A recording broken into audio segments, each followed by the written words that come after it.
আসসালামু আলাইকুম শিক্ষার্থী বন্ধুরা, তোমাদের সবাইকে স্বাগত জানাচ্ছি বাংলাদেশের সর্বপ্রথম ডিজিটাল একটি হিসাব বিজ্ঞান বই ইজি অ্যাকাউন্টিং বইয়ের সলিউশন ক্লাসে। আমরা আজকের এই ক্লাসে সমাধান করার চেষ্টা করব আমাদের ইজি অ্যাকাউন্টিং বইয়ের নবম অধ্যায় রেওয়ামিল নামে যে অধ্যায়টি রয়েছে সেই অধ্যায়ের উপরে যশোর বোর্ড 2023-এ যেই সৃজনশীল প্রশ্নটি এসেছিল আমরা আজকে ওই প্রশ্নটি সমাধান করার চেষ্টা করব। আমরা যদি একটু প্রশ্নটার দিকে তাকাই, যশোর বোর্ড 2023-এর প্রশ্নে আমাকে বলেছে রেহানা করিমের 2022 সালের 31শে ডিসেম্বর তারিখের খতিয়ানের উদ্ধৃত্ত নিম্নরূপ। ওকে, ভালো কথা, খতিয়ানের উদ্ধৃত্ত এখানে দেওয়া আছে।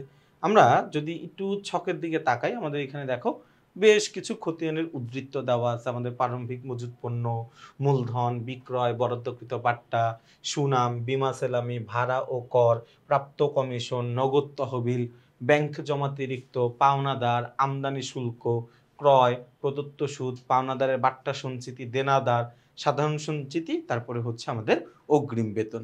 এরকম বেশ কিছু তথ্য বা আমাদের খতিয়ানের উদ্ধৃত্তগুলো আমাদের প্রশ্নে দেওয়া আছে। আমাদের ক নম্বর প্রশ্নে কি বলেছে দেখো, বলেছে রেহানা করিমের নিয়মিত আয়ের পরিমাণ নির্ণয় করো। এখন তোমাদের এইখানেই তোমরা কিছুটা বিভ্রান্ত হইতে পারো যে ভাই আয়ের পরিমাণ তো আমরা জানি, বা আমাদেরকে যদি বলতো যে মুনাফা জাতীয় আয় বের করো বা মূলধন জাতীয় আয় বের করো, এইটাও আমরা বের করতে পারতাম। কিন্তু নিয়মিত আয় বলতে আসলে আমরা কি বুঝি? দেখো, আমরা নর্মালি মুনাফা জাতীয় আয় যেটাকে বলতাম সেটারই কিন্তু আরেকটা নাম হচ্ছে নিয়মিত আয়। ব্যাপারটা কেমন একটু খেয়াল করে দেখো, যে আমরা মুনাফা জাতীয় আয়ের ডেফিনেশনে কি বলেছিলাম, যে মুনাফা জাতীয় আয় হচ্ছে ওই ধরনের আয়ের একটা সমষ্টি যেই আয়গুলো আমাদের প্রতিষ্ঠানে নিয়মিত সংগঠিত হয় বা বছরে একাধিকবার সংগঠিত হয়। এই যে বছরে নিয়মিত সংগঠিত হয় এই ধরনের আয়গুলোই যদি মুনাফা জাতীয় আয় হয়, তার মানে নিয়মিত আয়ের পরিমাণ বলতে আমরা মূলত এখানে মুনাফা জাতীয় আয়ের পরিমাণকে বোঝাচ্ছি, তাই না?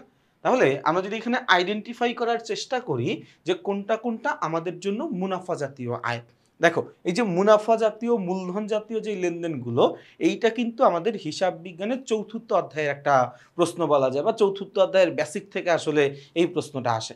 আমাদের এসএসসি পরীক্ষাতে সর্বদাই আমাদের অধ্যায় 4 এবং অধ্যায় 9 এই দুইটা সমন্বিত করে আসলে আমাদের এসএসসি পরীক্ষায় প্রশ্নগুলো আসে। তো তোমরা যারা নবম অধ্যায় করছো এখন, তোমাদের কাছে অনুরোধ থাকবে আগে চতুর্থ অধ্যায়টা করা, চতুর্থ অধ্যায়ের বেসিকটা শেষ করা, চতুর্থ অধ্যায়ের পাঠ্য বইয়ের বা আমাদের ইজি অ্যাকাউন্টিং বইয়ের যে সৃজনশীল প্রশ্নগুলো রয়েছে সেই প্রশ্নের ক্লাসগুলো শেষ করে তারপরে নবম অধ্যায়ের ক্লাস করা। তাহলে দেখবা যে নবম অধ্যায়ের যেই চতুর্থ অধ্যায় সম্পর্কিত প্রশ্নগুলো রয়েছে সেটা তোমার জন্য বুঝতে অনেক বেশি সহজ হবে। তো আমরা চতুর্থ অধ্যায়ের ধারণা থেকে আমরা বলতে পারি যে আমাদের বিক্রয় এটা হচ্ছে আমাদের জন্য একটা মুনাফা জাতীয় আয়। তার কারণ বিক্রয় হচ্ছে আমাদের প্রতিষ্ঠানে নিয়মিতভাবে সংগঠিত হয়, অথবা বলতে পারি বছরে একাধিকবার আমাদের প্রতিষ্ঠানে সংগঠিত হয়। এর পাশাপাশি আমরা এদিকে যদি আসি, আমরা বলতে পারি হচ্ছে প্রাপ্ত কমিশন। প্রাপ্ত কমিশন এটাও আমাদের জন্য একটা আয়, আমরা বলতে পারি এটা আমাদের জন্য একটা মুনাফা জাতীয় আয়, এটা আমাদের জন্য একটা মুনাফা জাতীয় আয়। এছাড়া আমাদের এই প্রশ্নের দিকে যদি আমরা দেখি, আমাদের এখানে কিন্তু আর কোনো মুনাফা জাতীয় বা নিয়মিত আয়ের পরিমাণ কিন্তু দেওয়া নেই। তাহলে আমরা বিক্রয় এবং প্রাপ্ত কমিশন এই দুইটা যদি যোগ করে দিতে পারি, তাহলে আমাদের যে কাঙ্ক্ষিত উত্তরটা রয়েছে আমরা কিন্তু সেই উত্তরটা পেয়ে যাব। তাহলে দেখো এখানে আমরা যোগ করি 3,07,800 এবং 2,610 যোগ করলে আমাদের কত আসতেছে? এখানে আসতেছে 3,10,410 টাকা। তাহলে রেহানা করিমের মোট নিয়মিত আয়ের পরিমাণ 3,10,410 টাকা, তাই না? আচ্ছা, আমরা তাহলে খ নাম্বার প্রশ্নটার দিকে তাকাবো।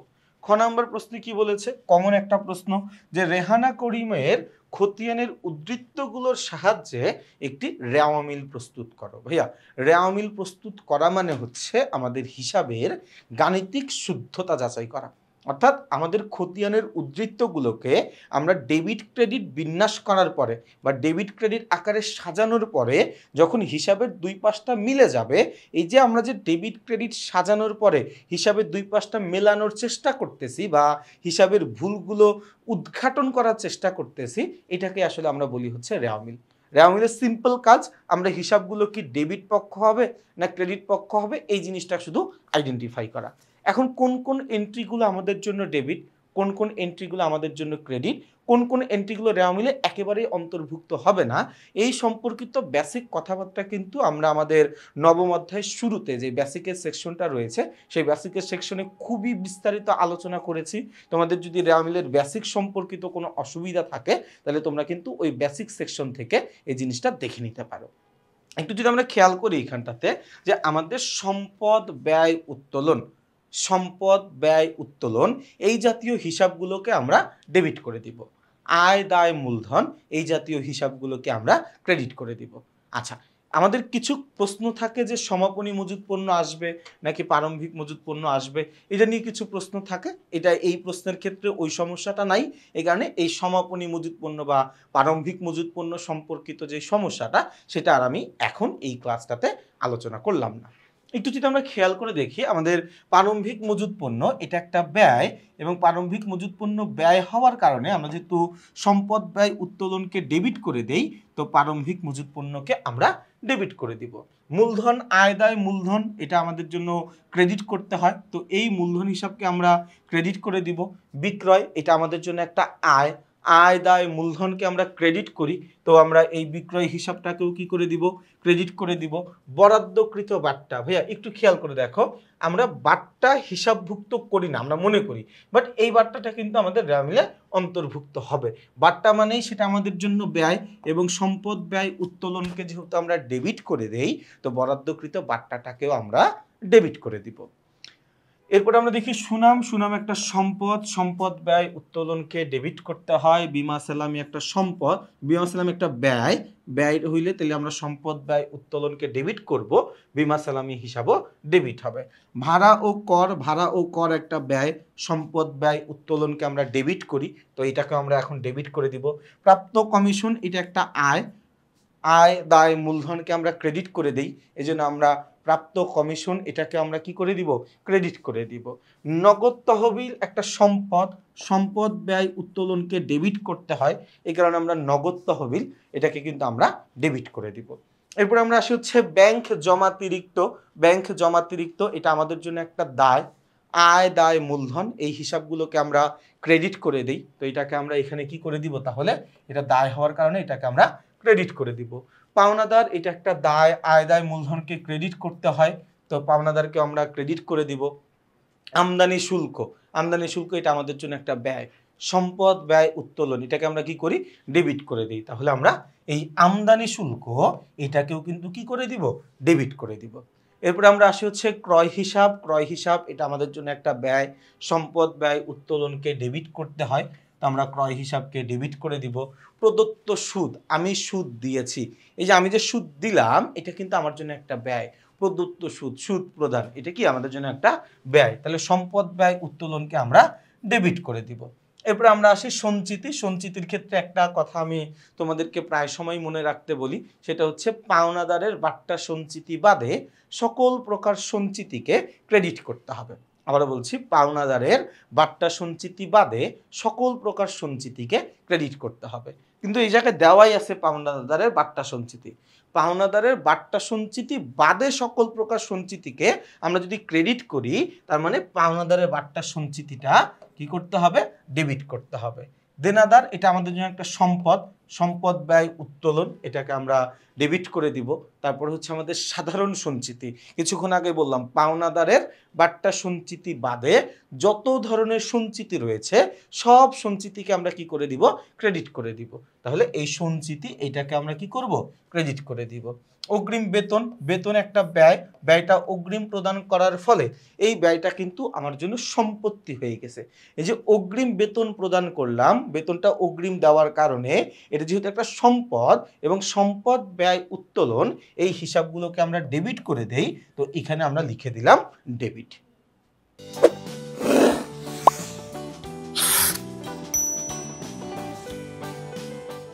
তাহলে এই যে আমাদের ডেবিট ক্রেডিট করা শেষ হইলো, এখন যদি আমরা একটু উত্তরের দিকে তাকাই, দেখো ভাইয়া আমরা কিছুক্ষণ আগে রেওয়া মিলের কাজটাই তো খুবই স্বাভাবিক না, খুবই সিম্পল কাজ, ডেবিট করো অথবা ক্রেডিট করো, ডেবিট করো অথবা ক্রেডিট করো। তো আমি এগুলো সব ডেবিট ক্রেডিট করার পরে আমার ফাইনাল যে জিনিসটা চেক করা দরকার সেটা হচ্ছে দুই পাশের যোগফল।